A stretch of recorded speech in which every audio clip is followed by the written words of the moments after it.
والصلاة والسلام على سيد الأنبياء والمرسلين وعلى آله وأصحابه أجمعين. اللهم صل على محمد وعلى آل محمد وبارك وسلم. رب اشرح لي صدري ويسر لي أمري واحلل عقدة من لساني يفقهوا قولي. سورۃ الاعراف کی تلاوت شروع ہوئی اور اس میں سب سے پہلے قصہ آدم و ابلیس، اور اس سے بھی پہلے اللہ رب العالمین نے یہ بات کہی کہ فمن ثقلت موازینہ، کہ وہ لوگ جن کا نامہ اعمال ان کے سیدھے ہاتھ کے اندر دیا جائے گا، فاولئک هم المفلحون، جن کا نامہ اعمال سیدھے ہاتھ میں ہوگا در حقیقت کامیاب تو وہ لوگ ہیں. ومن خفت، فمن ثقلت موازینہ، کہ جن کا نامہ اعمال بھاری ہوگا، جنہوں نے اس دنیا کے اندر نیک اعمال کیے ہوں گے، عبادات کی ہوں گی، جنہوں نے فرما برداری کی ہوگی، وہ حقیقی کامیابی میں ہوں گے. لیکن ومن خفت موازینہ، اور جن کا نامہ اعمال ہلکا ہوگا، جن کا نامہ اعمال ہلکا ہوگا، وہ در حقیقت جہنم میں جانے والے ہوں گے، خسارے والے لوگ ہوں گے. اس کے بعد حضرت آدم علیہ السلام اور ابلیس کا تذکرہ ہوا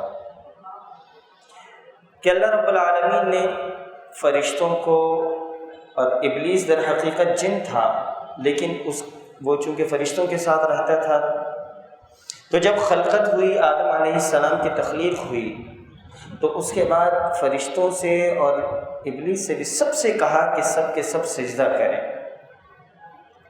تو آدم کو سجدہ کرنے کے لیے ابلیس نے منع کر دیا، اور اس نے کہا کہ انا خلقتنی من نار، کہ میں تو آگ سے پیدا ہوا ہوں، وخلقتہ من طین، یہ مٹی سے پیدا ہوا ہے، میں برتر ہوں، میں کیوں اسے سجدہ کروں. یہاں یہ بات سمجھنے کی ہے کہ وہ یہ سمجھ رہا تھا کہ اگر ہم اس کو سائنٹیفک وے میں بھی دیکھیں تو آگ مٹی سے برتر نہیں ہے، لیکن جو پہلا گناہ ہوا، وہ گناہ جو تھا وہ تکبر، غرور کا گناہ تھا. اس نے سجدہ نہیں کیا، اور پھر اس نے اللہ تعالیٰ سے بات کیا کر رہا ہے. وہ کہتا یہ ہے، جب اللہ رب العالمین نے اس کے اوپر لعنت کی، اور جب اللہ رب العالمین کی طرف سے اس کے اوپر یہ کہ وہ اب اس دربار سے نکل جائے، تو اس نے اللہ تعالیٰ سے کیا کہا؟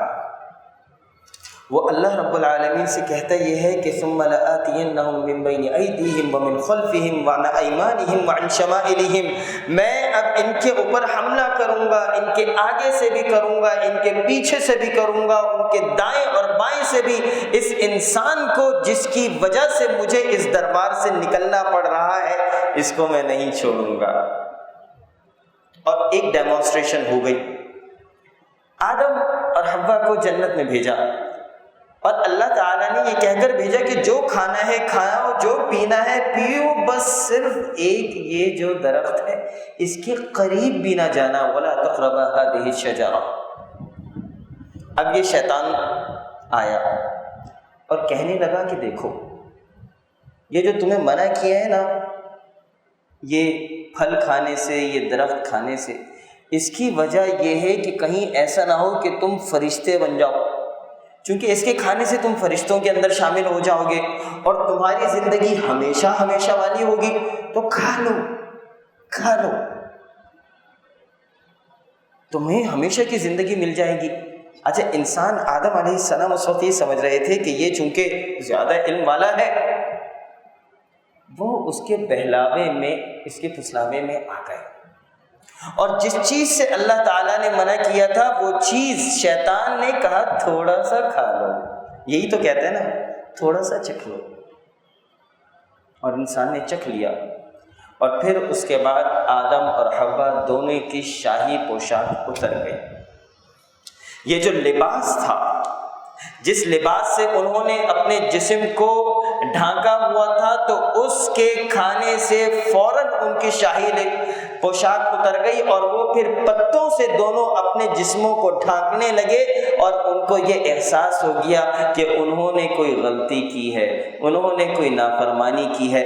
اب اس نافرمانی کے بعد آدم اور حوا کو دونوں کو ندامت تھی،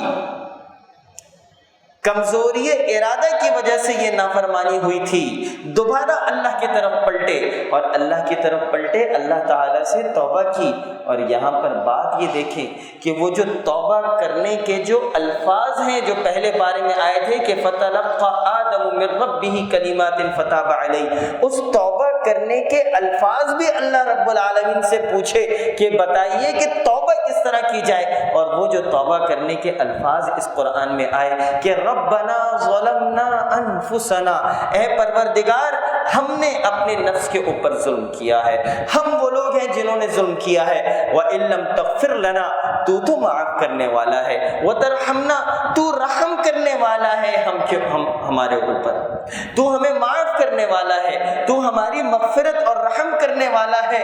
اگر تو نے مغفرت نہیں کی، اگر تو نے ہم پر رحم نہیں کیا تو لَنَكُونَنَّ مِنَ الْخَاسِرِينَ، ہم خسارے والوں میں سے ہو جائیں گے۔ یہاں یہ بات سمجھنے کی ہے کہ جب یہ پہلی تنبیہ آئی تو لباس اتر گیا، بے لباس ہو گئے، اور میں نے پہلے پارے میں بھی یہ بات بتائی تھی کہ بے لباسی در حقیقت یہ اللہ کے عذاب میں سے ایک شکل ہے۔ اب یہ بے لباسی چاہے مرد کرے یا یہ بے لباسی چاہے عورت کرے، دیکھیں انسان اور حیوان میں جو بنیادی فرق ہے وہ کس چیز کا ہے؟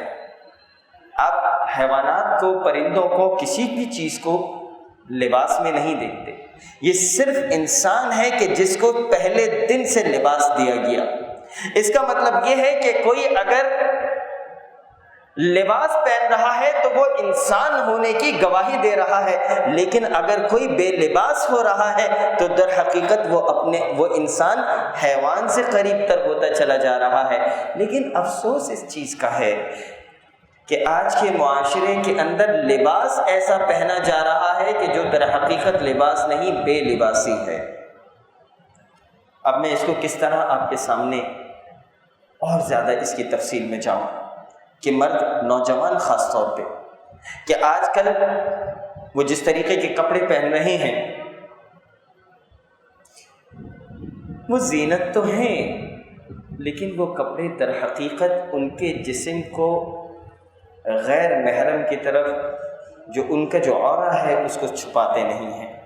اور بالکل اسی طریقے سے خواتین، وہ آج کل جو وہ ٹائٹس جو آ گئی ہیں، میں تھوڑا سا اوپن ہو کر بات کر رہا ہوں چونکہ خواتین بھی موجود ہیں، وہ شاید لباس سے زیادہ بے لباسی ہے۔ اور پہننے والا جب پہنتا ہے تو وہ اس کے ذہن میں یہ ہوتا ہے کہ لوگ اسے دیکھیں گے، لوگوں کو دکھانے کے لیے۔ میرے بھائی، میں آپ کو یہ بات بتاؤں کہ ہم نے جب دعویٰ کا کام شروع کیا، جب میں سویڈن میں تھا، تو اس وقت مسجد کے اندر الحمدللہ سلسلہ شروع ہوا، اور نوجوان لڑکے بھی آ رہے تھے اور نوجوان لڑکیاں بھی آ رہی تھیں۔ تو جو نوجوان لڑکیاں اس دعویٰ کے اندر، ان پروگرامات کے اندر آنا شروع ہوئیں، اس وقت وہ بے لباسی والا لباس پہنتی تھی، لیکن جب وہ مسجد میں آ رہی تھیں تو ہم نے ان سے کچھ کہا نہیں، بس مسجد کے اندر اچھے سے وہاں پر اسکارف، وہاں پر پراپر حجاب وہاں پر ہم نے رکھ دیے۔ اور صرف 2 سے 3 مہینے کے اندر وہ لڑکیاں جو بے لباسی کے اندر تھیں، اللہ تعالیٰ نے ان کو توفیق دی کہ وہ لڑکیاں ماشاء اللہ باقاعدہ حجاب اور نقاب کی طرف وہاں پر آ گئیں۔ صرف 2-3 مہینے۔ جب اللہ تعالیٰ دلوں کو پلٹتا ہے تو میں اپنی بہنوں سے یہ کہنا چاہتا ہوں کہ یورپ میں جو لڑکیاں اور خواتین ہیں، جب ان کا دل اللہ رب العالمین کی فرمانبرداری کے لیے آتا ہے تو وہ وہاں پر بیٹھ کر، جہاں پر وہ سب کچھ کر سکتی ہیں، ہر چیز کو قربان کر دیتی ہیں۔ میں نے ایسی عورتوں کو اور خواتین کو دیکھا ہے، آپ یقین جانیے ان لوگوں کی نظریں جس طرح نیچے ہوتی ہیں، وہ جس طریقے سے چل رہی ہوتی ہیں، ایسا لگتا ہے کہ یہ وہ عورتیں ہیں کہ جو قرون اولا کے اندر ہوا کرتی ہوں گی کہ کس طریقے سے اللہ کے نبی صلی اللہ علیہ وسلم کے الفاظ کو سنا اور فرما برداری کے اندر آ گئی۔ میرے بھائی، لوگوں کو بدلتے ہوئے میں نے دیکھا ہے، میں نے نوجوانوں کو بدلتے ہوئے دیکھا ہے، تو اس لیے میرے بھائی عمر کے کسی حصے کے اندر بھی ہیں، آپ مرد ہیں، آپ عورت ہیں، آپ جس عمر کے حصے کے اندر ہیں، اللہ رب العالمین کے سامنے صرف توبہ کے ہاتھ پھیلانے ہوں گے، اس کے سامنے گڑ گڑانا ہوگا، اپنی ندامت کا، اپنی فقیری کا، اپنی عاجزی کا اظہار کرنا ہوگا۔ رب العالمین تو سارے گناہوں کو معاف کرنے والے ہیں۔ اور یہاں پر بھی جب آدم علیہ السلام نے گناہ کیا تو اللہ نے ان کے گناہوں کو، یہ جو معاملہ تھا اس کو پھر معاف کیا، اور اللہ نے ان کو اس جنت سے نکالا، جنت سے کہا کہ اب تمہارا جو گھر ہے وہ یہ زمین ہے، اس زمین میں تم اور شیطان کا اب معاملہ چلتا رہے گا۔ میرے بھائی، اب چاہیں آپ تو آپ رحمان کی فرما برداری کریں، اتباع کریں تو رحمان کی کریں، اور اگر رحمان کی اتباع نہیں ہوگی تو یقین جانے وہ شیطان کی اتباع ہوگی۔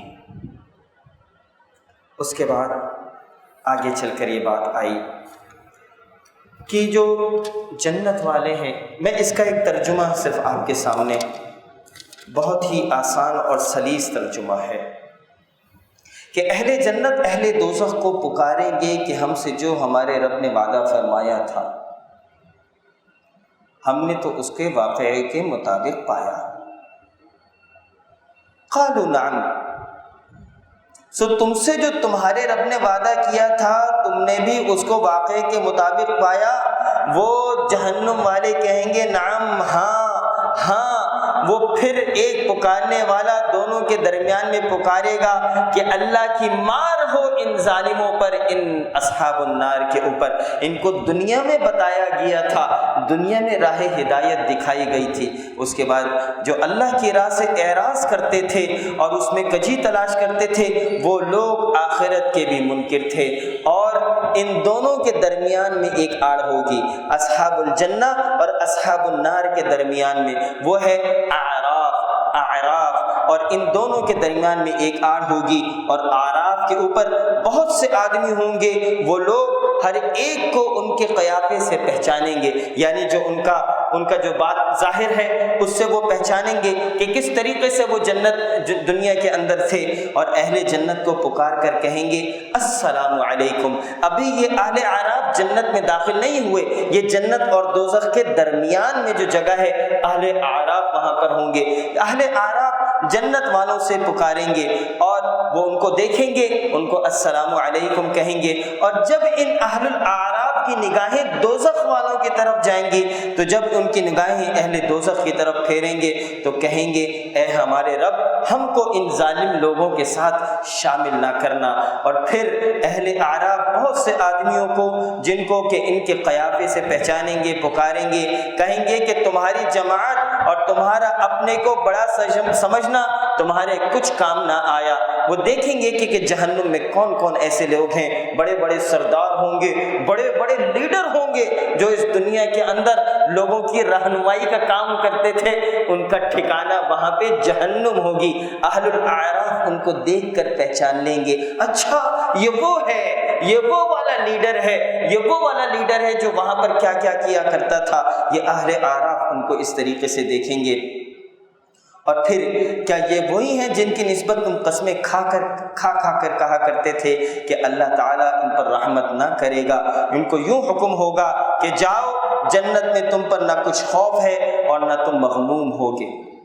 اب یہاں پر دوزخ والے جنت والوں سے ایک ندا کر رہے ہیں، وہ لوگ کہ جن کا نامہ اعمال ان کے بائیں ہاتھ میں ہے، وہ لوگ جن کا نامہ اعمال ہلکا ہے، وہ لوگ کہ جو خسارے والے تھے، وہ جو دوزخ والے تھے۔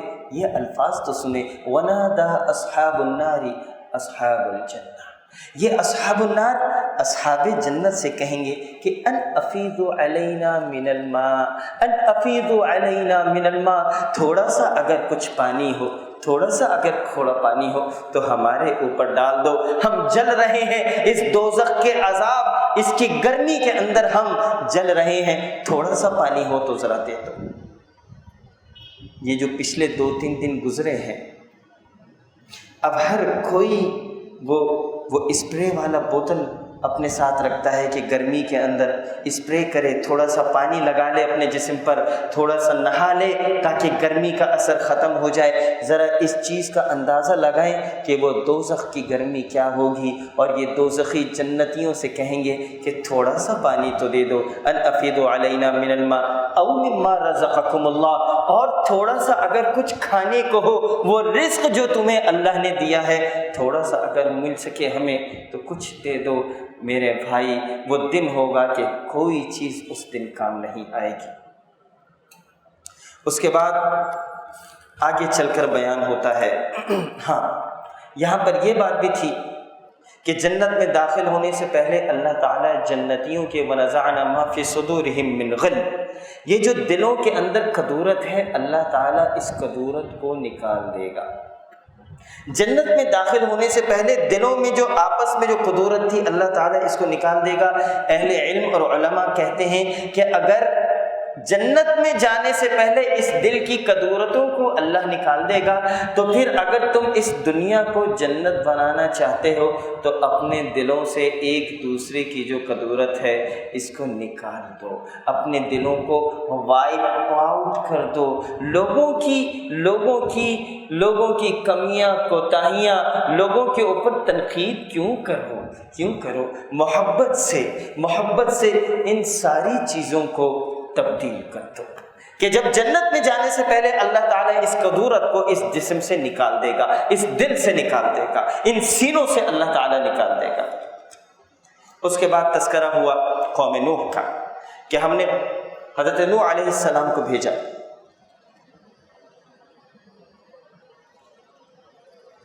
ان کی قوم کی طرف، لیکن وہ قوم ان کے اوپر ایمان لے کر نہیں آئی، اللہ کی طرف فرما برداری کی طرف نہیں آئی، ہم نے ان کے اوپر عذاب نازل کیا۔ دوسری بات، قوم عاد کے اوپر ہم نے حضرت ہود علیہ السلام کو بھیجا، انہوں نے ان کو ڈرایا، اللہ کی طرف ان کو بلایا اور کہا کہ دیکھو میں تو صرف نصیحت کرنے کے لیے آیا ہوں، اللہ کا بندہ ہوں، یا قوم اعبدوا اللہ، میں اللہ کا بندہ ہوں، وَأَنَا لَكُمْ نَاصِحٌ أَمِينٌ، میں تو صرف نصیحت کرنے کے لیے آیا ہوں، میں تو صرف امانت دار ہوں، اللہ کی طرف آ جاؤ۔ حضرت نوح علیہ السلام نے 950 سال دعوت کا کام کیا، لوگ نہیں آئے، اللہ تعالیٰ نے ان کی قوم کے اوپر عذاب نازل کیا۔ قوم عاد کے اوپر حضرت ہود علیہ السلام آئے، انہوں نے لوگوں کو بلایا، قوم عاد نے ان کو جھٹلایا، اللہ کا عذاب ان کے اوپر نازل ہوا۔ قوم سمود، ان کے اوپر حضرت صالح علیہ السلام کو بھیجا، حضرت صالح علیہ السلام کے ساتھ نشانیوں کو بھی بھیجا۔ اور قوم سمود کیا تھی؟ وہ اپنے پہاڑوں میں گھر بناتے تھے، بڑے بڑے عالی شان محل تعمیر کرتے تھے۔ جب انہوں نے جھٹلایا تو اللہ تعالیٰ نے ان کے اوپر اپنا عذاب نازل کر دیا۔ قوم لوط، جو انہوں نے بدفعلی شروع کی، جب انہوں نے بدفعلی شروع کی، اللہ رب العالمین نے حضرت لوط علیہ السلام کو ان کے پاس بھیجا۔ یہ بدفعلی جو مردوں سے بدفعلی تھی، اس سے پہلے زندگی دنیا کے اندر یہ کام نہیں ہوا تھا، اسی لیے آج بھی اس عمل کو عمل قوم لوط کہا جاتا ہے۔ جب اس وقت یہ کام ہوا، اللہ تعالیٰ کی طرف سے حضرت لوط علیہ السلام نے سب کو بلایا، کہا کہ اس کام کو چھوڑ دو، اس کام سے دور ہو جاؤ، لیکن وہ قوم نہیں چھوڑتی تھی، اللہ کا عذاب ان کے اوپر نازل ہوا۔ قوم شعیب آئی، حضرت شعیب علیہ السلام کو بھیجا گیا اس مدین کے اوپر۔ مدین میں قوم شعیب رہتی تھی اور کرتے کیا تھے؟ ناپ تول میں کمی کیا کرتے تھے۔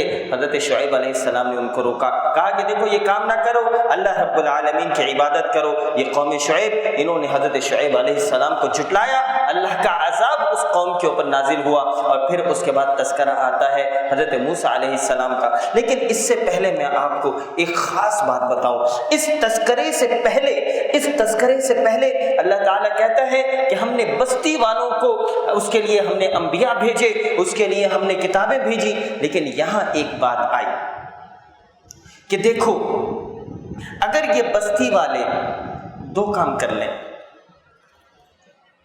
تو ان کے اوپر آسمانوں اور زمین کی برکت کے دروازے کھل جائیں گے۔ وہ 2 کام کون سے؟ اللہ نے قرآن میں کہا کہ وَلَوْ أَنَّ أَهْلَ الْقُرَىٰ، اگر یہ بستی کے لوگ کیا کریں؟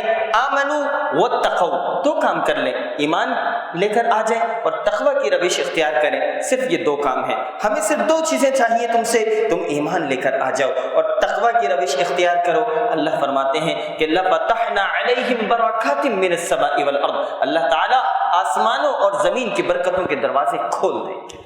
دو چیزیں، آج ہم پر اگر برکتوں کے دروازے نہیں کھلے تو یہ دو چیزیں آج ناپید ہیں کہ ایمان والی زندگی نہیں ہے، اللہ کا تقوی نہیں ہے۔ دو چیزیں، عدی بن حاتم اللہ کے نبی صلی اللہ علیہ وسلم کے پاس آیا اور کہنے لگا کہ اے محمد، اگر ہم اسلام قبول کر لیں، وہ سردار تھا، اگر ہم اسلام قبول کر لیں تو ہمیں کیا ہوگا؟ اللہ کے نبی نے کہا کہ لَتَفْتَحْنَ كُنُوزَ كِسْرَى، تم کسرا کے خزانے کھولو گے، اور اللہ کے نبی نے کہا کہ اگر اللہ نے تمہیں لمبی زندگی دی تو تم وہ وقت بھی دیکھو گے کہ جب لوگوں کے ہاتھوں میں زکوٰۃ اور صدقات ہوں گے، لوگوں کے ہاتھوں میں سونا اور چاندی ہوگا اور کوئی وہ زکوٰۃ اور صدقات لینے والا نہیں ہوگا۔ عدی بن حاتم کو اللہ نے لمبی زندگی دی۔ عدی بن حاتم نے وہ زمانہ عمر فاروق رضی اللہ تعالیٰ عنہ کے دور میں دیکھا کہ جب کسرا کے خزانوں کے اوپر مسلمانوں نے وہ کسرا کے خزانے فتح کیے، انہوں نے حضرت عمر فاروق کے زمانے میں وہ وقت دیکھا اور اللہ نے ان کو لمبی زندگی دی، لمبی زندگی تھی۔ جب اللہ کے نبی نے یہ الفاظ بولے تھے عدی بن حاتم سے، اپنی اس دنیا سے رخصت ہونے سے پہلے بولے تھے، 10 ہجری سے پہلے بولے تھے، عدی بن حاتم کو اللہ نے لمبی زندگی دی، یہاں تک کہ 99 ہجری آ گئی۔ اور پھر وقت کا خلیفہ کون تھا؟ آپ کو میں بتاتا ہوں۔ پہلے حضرت ابوبکر، حضرت عمر، حضرت عثمان، حضرت علی، یہ 4 خلیفہ 40 ہجری تک تھے۔ اس کے بعد حضرت امیر معاویہ رضی اللہ تعالیٰ عنہ، پھر یزید، پھر معاویہ ابن یزید، پھر حشام، پھر مروان، پھر عبد الملک، پھر ولید بن عبد الملک، پھر سلیمان بن عبد الملک، اور 99 ہجری ہوئی، اور پھر عمر ابن عبد العزیز رحمہ اللہ وہ خلیفہ بنے۔ جب وہ خلیفہ بنے، عدی بن حاتم زندہ تھا، اس نے اپنی آنکھوں سے دیکھا کہ عمر ابن عبد العزیز کے زمانے میں لوگ اپنے گھروں سے زکوٰۃ اور صدقات لے کر نکلتے تھے، اور پوری امت مسلمہ کے اندر کوئی زکوٰۃ اور صدقہ لینے والا نہیں تھا۔ وَلَوْ أَنَّ أَهْلَ الْقُرَىٰ آمَنُوا وَاتَّقَوْا، دو چیزیں۔ دیکھو، یہ دین تمہیں اس لیے نہیں آیا کہ یہ دین تمہیں نکبت کی طرف اور بدحالی کی طرف لے جائے، یہ دین اس لیے آیا ہے کہ تمہیں غالب کرتے۔ اور ہمارے ہاں تو اب پچھلے 150-200 سال سے یہ گولی دی جاتی ہے، یہ تھپکی دی جاتی ہے کہ دین اختیار کرو گے تو بدحال ہو جاؤ گے۔ ارے بھائی، دین کے اختیار کرنے سے بدحالی نہیں، دین کے اختیار کرنے سے خوشحالی ہے اور برکتیں ہیں آسمانوں اور زمین کی۔ اس کے بعد حضرت موسیٰ علیہ السلام کا تذکرہ آیا۔ حضرت موسیٰ علیہ السلام نے فرعون سے مکالمہ کیا، اچھا اگر تم کچھ ہو تو معجزہ دکھاؤ۔ حضرت موسیٰ علیہ السلام نے اپنا عصا دکھایا، اپنا ہاتھ، روشن ہاتھ دکھایا، اور پھر فرعون نے کہا کہ یہ تو کوئی جادو ہے۔ اس کے سرداروں نے کہا یہ جادو ہے، کوئی بہت بڑا میلہ لگایا جائے جس میں سارے جہاں سے، ساری طرف سے، چاروں اطراف سے ان جادوگروں کو بلایا جائے، اور موسیٰ چونکہ جادوگر ہیں، ان کا مقابلہ جادو کے اندر ہوگا۔ چاروں طرف سے جادوگر آ گئے۔ اب جب سارے جادوگر آ گئے، جادوگروں کے آنے کے بعد ان جادوگروں نے حضرت موسیٰ سے پوچھا کہ آپ اپنا عمل پہلے کریں گے یا ہم اپنا عمل پہلے کریں؟ یہ انہوں نے آفر دی حضرت موسیٰ کو، تو انہوں نے حضرت موسیٰ نے ان کی آفر ان کے اوپر دی کہ تم اپنا عمل پہلے کرو۔ انہوں نے اپنے سانپوں کو چھوڑا۔ اس کے بعد حضرت موسیٰ علیہ السلام نے اپنا عصا جب وہاں پہ پھینکا تو وہ عصا اژدہا بن گیا، اور اس اژدہے نے سارے کے سارے جو ان کے جادوگروں کے سانپ تھے ان سانپوں کو ختم کر دیا۔ جب ان جادوگروں نے دیکھا کہ یہ عصا در حقیقت کوئی جادو نہیں ہے، در حقیقت موسیٰ علیہ السلام اللہ کے پیغمبر ہیں، اللہ کے نبی ہیں، اور اس چیز کو دیکھنے کے بعد سارے کے سارے جادوگر حضرت موسیٰ علیہ السلام کے رب کے سامنے سجدہ ریز ہو گئے۔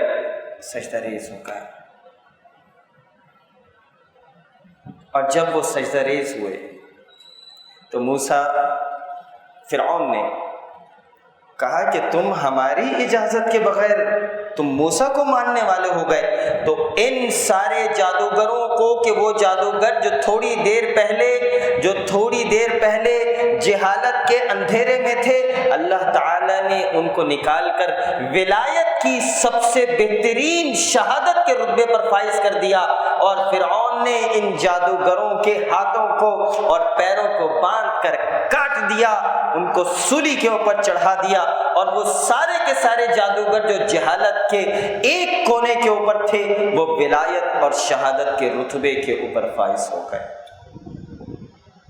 تھوڑی سی دیر کے اندر۔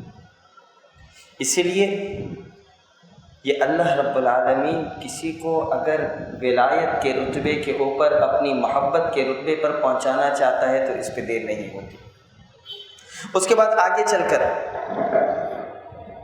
قوم فرعون جو تھی بنی اسرائیل، وہ کہتے تھے کہ اے موسیٰ تمہارے آنے سے پہلے بھی ہم مسئلوں کے اندر تھے، تمہارے آنے کے بعد بھی ہم مسئلوں کے اندر ہیں، کیا فائدہ ہوا؟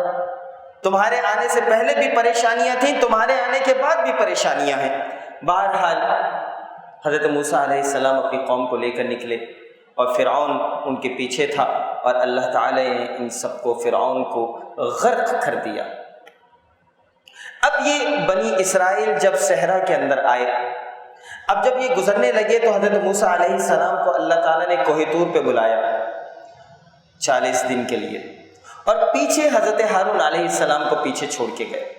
اب جب یہ جا رہے تھے تو جانے سے پہلے جب وہ سمندر سے باہر نکلے تو بنی اسرائیل کے لوگ جب باہر نکلے تو انہوں نے دیکھا کہ کچھ لوگ ہیں جو بتوں کی پرستش کر رہے ہیں، انہوں نے کچھ معبودان باطل بنائے ہوئے ہیں، کچھ بت بنائے ہوئے ہیں اور کچھ ان کے مجاور بنے ہوئے ہیں۔ تو اس قوم نے موسیٰ علیہ السلام سے کہا کہ اے موسیٰ ہمیں بھی کوئی ایسے بت اور ایسی کوئی مجاور بنا دو، ہمیں بھی کچھ۔ تو موسیٰ علیہ السلام نے کہا کہ تم میں ابھی تک شرک کی بو ابھی تک تم میں سے نہیں گئی، تم نے اپنی آنکھوں سے فرعون کو غرق ہوتے ہوئے دیکھا، اس کے باوجود اب تک تمہارے اندر سے شرک کی بو نہیں گئی۔ حضرت موسیٰ علیہ السلام 40 دن کے لیے گئے، پیچھے حضرت ہارون کو چھوڑ کے گئے۔ یہاں پہ پیچھے ایک آدمی تھا، اس کا نام تھا سامری، اور اس نے ایک چمتکار کیا، اس نے کچھ کیا اور ایک ایسا بچڑا بنایا جس میں سے کوئی آواز نکلتی تھی، کوئی ایسا ڈرامہ اس نے کیا کہ جو آواز نکلتی تھی، اور لوگوں سے کہا کہ دیکھو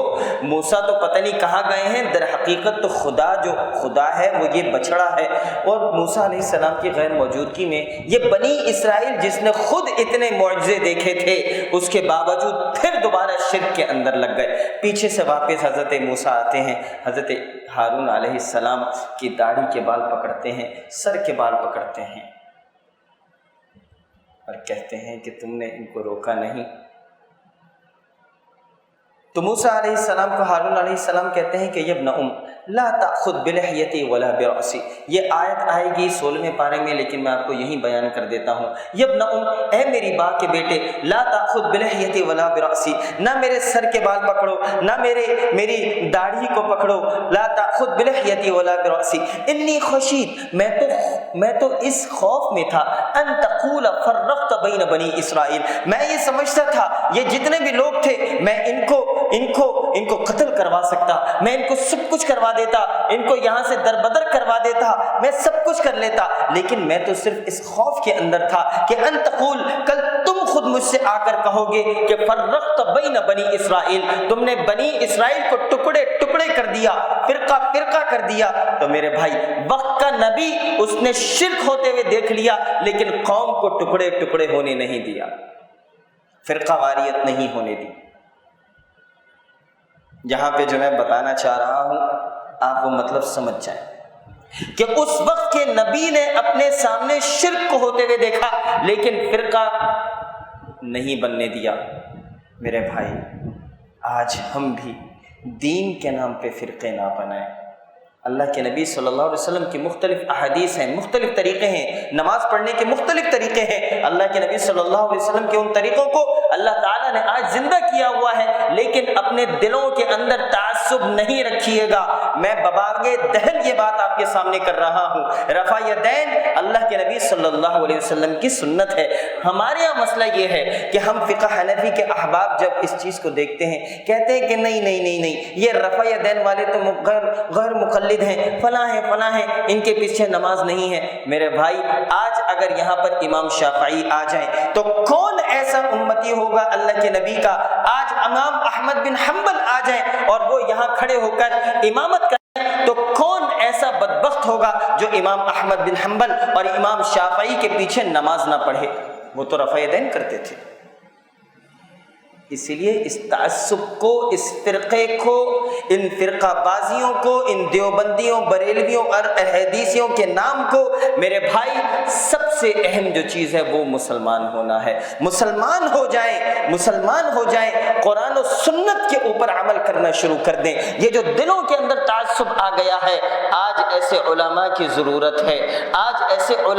ضرورت ہے کہ جو لوگوں کو ایک دوسرے کے ساتھ ملائیں۔ امت کو اس وقت تفریق کی ضرورت نہیں ہے۔ آگے چل کر اللہ کے نبی صلی اللہ علیہ وآلہ وسلم کے حوالے سے بیان ہوتا ہے۔ میں مختصر سی چند باتیں اب کروں گا کہ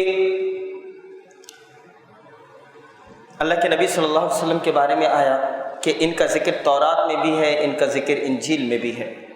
در حقیقت کتنی ایسی آیات ہیں تورات میں اور انجیل میں جو اللہ کے نبی صلی اللہ علیہ وسلم کی نبوت کا اعلان کرتی ہیں، لیکن یہ یہودی اور نصرانی اس کو نہیں مانتے۔ ان کے اوپر، ان کی آنکھوں کے اوپر پٹی بندھی آتی ہے۔ وہ آئے گا 10,000 کا لشکر لے کر، 10,000 کا لشکر لے کر، اور اللہ کے گھر کو بتوں سے پاک کر دے گا، تکبیر کے نغمے بلند کرے گا۔ میرے بھائی، یہ فتح مکہ کا وقت نہیں تھا تو اور کب کا تھا؟ یہ تورات اور انجیل کے اندر اس طریقے کی بات ہے۔ تو میرے بھائی، اللہ کے نبی صلی اللہ علیہ وسلم کے لیے تو تورات اور انجیل کے اندر بھی نشانیاں موجود۔ اور پھر اس کے بعد ہم سب سے ایک اہم بات آئی، وہ یہ کہ دیکھو، ہم سب قرآن تو پڑھتے ہیں، یہ میرے اور آپ کے لیے ہے۔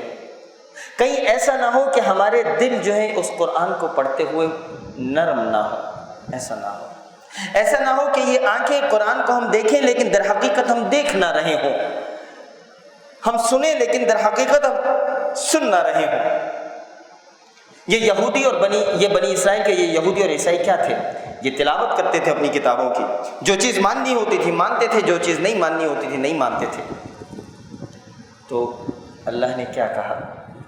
اللہ رب العالمین نے کہا کہ دیکھو، لہم قلوب لا یفقہون بہا، ان کے دل تو ہیں لیکن ان کے دل فکر سے خالی ہیں۔ وَلَهُمْ أَعْيُنٌ لَا يُبْصِرُونَ بِهَا، یہ قرآن کو دیکھتے تو ہیں، یہ دیکھتے ہیں قرآن کو، لیکن در حقیقت یہ دیکھتے نہیں ہیں۔ وَلَهُمْ آذَانٌ لَا يَسْمَعُونَ بِهَا، یہ لوگ قرآن سنتے ہیں، یہ سنتے ہیں کتاب کو، یہ اللہ کی باتوں کو سنتے ہیں، لا يسمعون بها، لیکن در حقیقت وہ سنتے نہیں سنتے۔ تو یہ جو چیزیں ہیں کہ دل بھی ہیں لیکن محبت سے، فکر سے، تقوی سے خالی ہیں، وہ دیکھتے ہیں لیکن در حقیقت دیکھتے نہیں ہیں، وہ اندھے ہیں، وہ سنتے ہیں لیکن در حقیقت وہ سنتے نہیں ہیں، وہ بہرے ہیں، وہ سنتے نہیں ہیں۔ یہ کون لوگ ہیں؟ اللہ تعالیٰ قرآن میں کہتا ہے اولئک کالانعام، اولئک کالانعام، یہ لوگ جانوروں کی مانند ہیں۔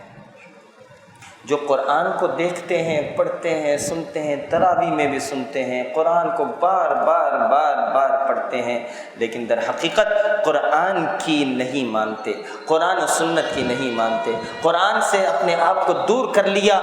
اولئک کالانعام، در حقیقت یہ جانوروں کی طرح ہیں۔ اگلے الفاظ ہیں بل ہم اضل، ان سے بھی بدتر ہیں، ان سے بھی بدتر۔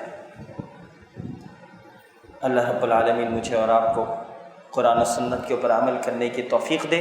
یہ رمضان کا مہینہ ہے، اللہ تعالیٰ مجھے اور آپ کو رمضان کی برکتیں سمیٹنے اور قرآن کا حق ادا کرنے کی توفیق دے۔ میرے بھائی، قرآن کو سمجھیں، اس کو پڑھیں، اس کا حق ادا کریں۔ اقول قولی ھذا استغفر اللہ لی ولکم ولسائر المسلمین والحمد للہ رب العالمین۔ جزاکم اللہ خیرا۔